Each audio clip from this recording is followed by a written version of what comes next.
По сторијата на телевизија 24 во која Скопјанец обвини дека неговиот 77 годишен татко го затекнал изгладнет, истоштен и во без сознание во домот за стари лица каде што бил сместен. Министерството за труд и социјала ќе чека семејството да го пријави случајот за инспекторите да почнат да го истражуваат. Човекот во моментов е во тешка здравствена состојба. Доколку роднините на сместеното лице сметаат дека установата не се грижи и не ги исполнува обврските од договорот за сместување, потребно е роднините да иницираат инспекцијски надзор, пошто ќе биде извршен вореден инспекцијски надзор. Дали се почитуваат мерките за заштита од ковид и дали навремено се пружа здравствена заштита на станарите во домовите за стари лица?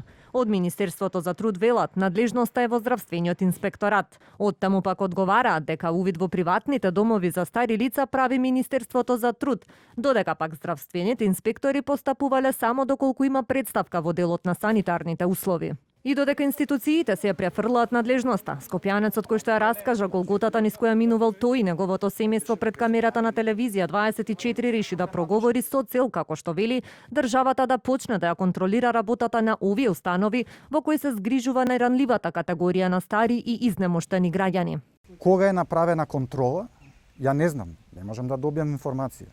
Колку често се прави, тоа е најосетлива, болни, изнемоштени, значи тоа се луѓе што веќе не може да се грижат за себе. Синот на 77 годишниот запоставен штитаник на домот за стари лица вели дека се обидел случајот да го пријави во полиција и во трудовиот инспекторат, но досега безуспешно. Неговиот татко сега е хоспитализиран во ковид одделението на скопските клиники во тешка здравствена состојба, а како што вели семејството, лекарите од клиниката кога го примиле, констатирале дека човекот бил неухранет и чуван во нехигиенски услови.